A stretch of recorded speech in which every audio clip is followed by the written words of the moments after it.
मैं बात करने वाली हूँ उसका सजेशन मुझे मेरे एक वीडियो पर एक कमेंट से मिला। मुझे कहा गया कि मैं एक समुदाय विशेष पर अपनी कुछ टिप्पणी दूँ, समुदाय के बारे में फैली भ्रांतियों के बारे में। एक्चुअली कोई भी ऐसा मुद्दा जो बहुत सेंसिटिव हो, किसी की जिंदगी से जुड़ा हो और जो उसकी लाइफ पे इफेक्ट डाल सकता हो, उस पर यूं ही टिप्पणी नहीं की जा सकती। उसके लिए बहुत गहन अध्ययन, मनन, चिंतन और जानकारियों का होना जरूरी है। हाँ, हम अपनी राय दे सकते हैं जो हमने अलग अलग स्रोतों से जानकारी इकट्ठा करके बनाई हो। वैसे भी मेरी 3 चीजें मैं मान के चलती हूँ। किसी भी व्यक्ति विशेष के बारे में बात करने के लिए, समुदाय विशेष के बारे में बात करने के लिए 3 कारण होते हैं जब कोई दूसरा उसके बारे में बात करता है या आवाज उठाता है। पहला, या तो व्यक्ति विशेष या समुदाय विशेष बोल न सकता हो। दूसरा, उस व्यक्ति विशेष या समुदाय विशेष को बोलने ना दिया जाता हो। या तीसरा, वो व्यक्ति विशेष या समुदाय विशेष बोलना ही ना चाहता हो। हम जिस बारे में बात करने वाले हैं उसकी भूमिका बांधने के लिए मैं थोड़ा सा एक उदाहरण अपने देश का ही दूंगी। हम पुरुष प्रधान समाज में रहते हैं, मेल डोमिनेटिंग सोसाइटी है हमारी, और उसके चलते महिलाओं का के प्रति जो व्यवहार है, सोच है, मानसिकता है, उनके ऊपर किए जाने वाले अत्याचार हैं। बलात्कार की खबरें आजकल कोरोना के चलते थोड़ा कम हो गई हैं, यानी जगह जगह उनके ऊपर अत्याचार होते हैं, आवाज़ उठाई जाती हैं। चूँकि वो अपनी खुद की आवाज़ नहीं उठा पाती हैं, इसीलिए शायद NGOs बनाए जाते हैं, इसीलिए शायद महिला मुक्ति मोर्चा होते हैं, इसीलिए शायद विमेन लिबरलाइजेशन के ऊपर काम किया जाता है। बहुत सारे अलग अलग ऐसे संगठन हैं जो महिलाओं के लिए आवाज़ बन के उठे हैं। महिलाओं के प्रति उत्पीड़न, अत्याचार या फिर समाज में उनकी दर्जे को लेकर जो कमतरी थी या कमतर माना जाता था, उसके चलते ही आप पुराने समय से देख लीजिए, राजा राममोहन राय ने, भीमराव अंबेडकर जी ने, गांधी जी ने, सभी ने अपने अपने लेवल पे, स्तर पे आवाज़ उठाई।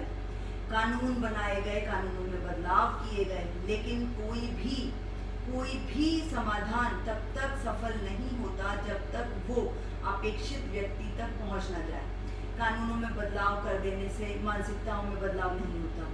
जब तक मानसिकताएं, सोच नहीं बदलेगी, समाज बराबरी के दर्जे के लिए खुद से तैयार नहीं होगा, पुरुष महिलाओं को बराबरी पे रखने के लिए तैयार नहीं होंगे, तब तक कुछ भी काम नहीं करेगा। खैर, मैं यहाँ महिला समुदाय के बारे में बात नहीं कर रही थी। उस बात को उठाने से पहले मैं थोड़ा सा 2 न्यूज़पेपर लेके बैठी हूँ। एक ये है 13 जून का पेपर है, 13 जून 2020 का ही है। दूसरा पेपर ये 10 जून 2020 का है।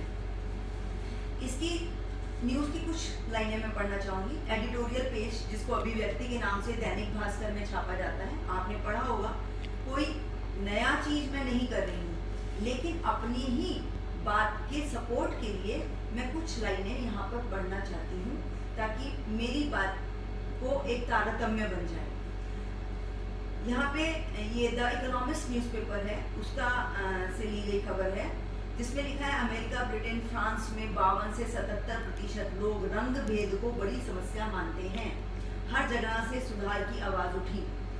इसमें यह भी लिखा है अश्वेत अमेरिकी मध्यम वर्गीय परिवार कुल $18,000 है की संपत्ति। अश्वेत अमेरिकी मध्यम वर्गीय परिवार की कुल संपत्ति $18,000 है। गोरे अमेरिकियों की संपत्ति 10 गुना अधिक है। यह अनुपात 1990 से नहीं बदला है। अश्वेत और गोरे अमेरिकी अलग अलग बस्तियों में रहते हैं।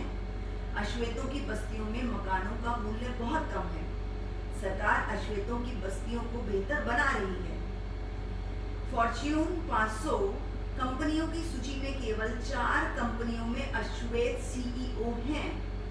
सिर्फ 3% सीनियर अमेरिकी मैनेजर अश्वेत हैं। इधर स्थिति में परिवर्तन की बात करने वाले CEO की संख्या बढ़ी है। जनरल मोटर्स की CEO मैरी बारा ने अपने हजारों सप्लायरों को लिखा कि उनकी कंपनी रंगभेद सहन नहीं करेगी।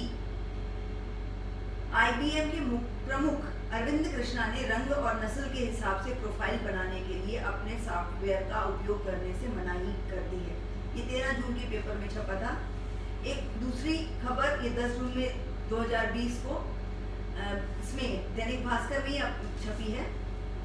अमेरिका 71% गोरों ने माना नस्लवाद सबसे बड़ी समस्या है। 10 में से 6 अमेरिकी बोले पुलिस अश्वेतों से भेदभाव करती है। अब चलिए इंडिया की तरफ आते हैं। आज की समाचार आपने सुने ही होंगे। आज मध्य प्रदेश के गुना में कुछ मजदूरों को, मैं यहाँ पे कोई जात या धर्म की बात नहीं कर रही हूँ, कुछ मजदूरों को जैसे जिनको माना गया कि शायद उन्होंने अवैध कब्जा किया हुआ था किसी जमीन पे, और मजदूरों का कहना था, किसानों का कहना था कि उन्होंने 3 लाख रुपए कर्ज लेकर वहाँ पे खेती करी है।